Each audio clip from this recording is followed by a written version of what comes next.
Welcome back to Smut N Study podcast. I'm Amanda. I'm Natalie. And today we're talking about the series The Boys of Toman. This series Natalie found randomly. Yeah. And then she literally kept talking about it. I was like, oh my god, you have to read these books. You have to read these books. I read the books. They're really good. So Natalie is definitely a good person to get book recommendations from. But anyway. Something. I also just know what you like. Yeah, true. There's 6 books in the series. Each book kind of talks about like a different character or relationship. Mm-hmm. But today we're going to be talking about the 2 first books. We'll bind them together in one episode. And the first book is Binding 13, and then the second one is Keeping 13. Yeah. And this is a story. I'm just going to read this stupid thing. Okay, here we go. So it says this story is set in a small town in Ireland centered around Toman College. The main character is Shannon Lynch, 15-year-old girl from a troubled home, and Johnny Kavanagh, a 17-year-old star rugby player. Shannon is new to Toman, having transferred to escape severe bullying at her previous schools. She comes from a large working-class family with an abusive alcoholic father. Johnny is from a wealthy family and is pursuing a professional rugby career. He's known for his talent and dedication to the sport. The narrative alternates between Shannon and Johnny's perspectives, exploring their developing relationship against backdrop of high school social dynamics, family issues, and pressures of competitive sports. Okay, this just goes way too far into detail. So, that's what the book's pretty much about. Yeah.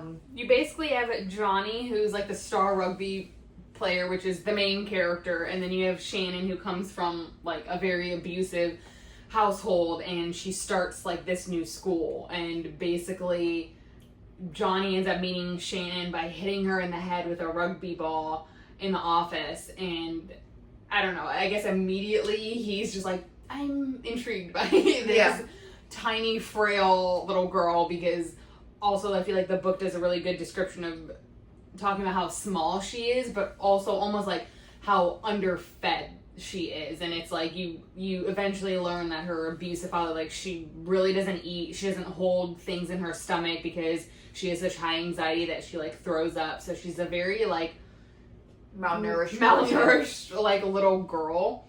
But basically Johnny and Shannon like hit it off, and it's like this really cute like back and forth almost, where it's like they're very flirtatious, and he wants to drive her home and she's like scared, and you know, like goes to like one of his games and starts to meet like all of his friends. And the one main thing about these books is that they're very dark. There's very dark topics, but every character has like a really good sense of humor, and I think that makes a good book a great book, because you fall like, it's one thing to really like the main characters, but when you can really laugh at like the side characters or really love them as like a whole, like I think that means a lot. Like when you can look at a friend group and you're just like, I love them. Yeah, like I love them all. I love the dynamic of it and all sorts of stuff. So basically in the first book that they pretty much start like seeing each other.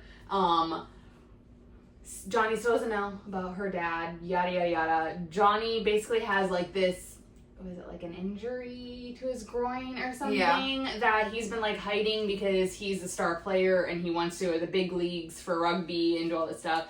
And so the very last game he injures himself and he's hopped up on medication, and you really, while he's doped up, you really see how he feels about Shannon. But at the same time, Shannon basically tells Johnny what her dad does, but Johnny's so messed up in the head that he doesn't remember. And at the same time, Shannon knows that she is about to get her ass like handed to her at home, because she basically spent overnight someplace that like she never came home. So she knew like all of these like things had happened. And so that book basically ends with like her brothers and sisters, and we'll get into like their family dynamic later, because the brother has like his own book, which is really good and really sad. But basically her older brother, who's their protector, just kind of asks like their mom, like, it's either us or him, and that's how the book ends. There's no answer. It's just, that's it. It's either us or him, and you're like, this bitch. I don't know. I hated her in the Yeah. first book. So if you've read this series, you know how awful, like, what is her name? Maria? Mary, yeah, something Marie, like that. Something with an M. Something with an M, and... Not an important character. No, I'm kidding. Not important. It was just really sad because it's like, they gave a little bit of her background story, and clearly, like, she was basically like a child when she got with this guy, and like got pregnant, and like didn't have anything else, but she like never picked her kids. She always like picked like his side, which I feel like when you read the like Joey's book, you kind of understand some point where the mama came from, but then at the same time you're like, calling the cops is like always an option. Yeah, like I just don't. You have evidence that your kids are beaten up, you're beaten up. Like there's so much evidence. She was just so scared to do like anything. And I'm just like, and she was like almost like one of those where it was like, well, when he's like, okay, it's like great. And you're like, but that's far and like few between. And like, again, we'll talk about Joey in like, a few videos from now, but it was like, Joey was like basically getting his ass beat up until the point where Joey became like bigger and stronger than his like old man, and he would like fight back, but it was like, they were all just getting their asses like handed to each other. So it's definitely dark topics, but I don't know. It's hard to say. I don't want to say like this is like a plain romance book, but it's definitely not like a dark romance book, but it has dark topics, I guess you could say. Definitely. In this. And then the second book pretty much straight from like the first book, she does not pick the kid. She picks him, and shit goes down. Johnny and Shannon are still in this lovely relationship, blah, blah, blah, blah, blah. The dad hits like a wall. I forget what happened. Hits a wall or something, and like basically decides to like, that he's just gonna burn the house down with everybody in it. Yeah, well this is after he got like kicked out. So at some point the mom did like, kick him out or whatever, because Shannon like pretty much almost died. Yeah. It was like for like a day. It was like 24 hours. Yeah. Which again, like, what the fuck? It makes you so angry. So basically for like 24 hours, and then he comes back and he has like a very narcissistic, like he's like, I'm changed, like I'm so sorry, all this sort of stuff. And then in the middle of the night he's like dousing the house with alcohol. The house with like alcohol and gasoline and stuff. And one of like the babies, what did I forget? Shawnee. Oh yeah, Shawnee. Is the diaper is like doused in like gasoline, which is like super sad. And anyways, Johnny ends up getting them out in time because Maria basically distracts like their dad in the kitchen. That was like the one last, she sacrificed herself for the kids. And this was like what, the first 50 pages of like the second book. The fire happened like super fast in like the second book. Like it definitely like took like a turn. Like it was like all of a sudden it was like, oh shit. And then Johnny somehow felt really guilty about all of that, which is like crazy to me. But managed to save like all of the kids. Meanwhile, they lose their mom, they lose their dad, they lose their house because it's like burned down to the ground. So they move in with the Kavanaughs. At this point, you start getting a little bit of like Joey's background, and Joey's having a very hard time with this. Like he's like, I'm pretty sure he's like 18 at this point, and so he's just like coming and going. He's hanging with the wrong crowd, all this sort of stuff. And Shannon and Johnny's life is just like, they're living it up. Like basically, like she just got to move. I mean, it's very tragic for her because she lost her mom, but she basically just got to move in with her boyfriend. And so that chunk of the story is just like happy, like I feel like for them. And then we get a lot of like extra like dramatics from like the other characters that I feel like didn't really like, they like touched on, they didn't really like make sense until you read their book. And then Johnny gets selected to play overseas like rugby for like a hot minute, and there's like a point in time where I think that like Shannon doesn't think that like Johnny will still want her, and the distance and all this stuff, but obviously he does. Yeah.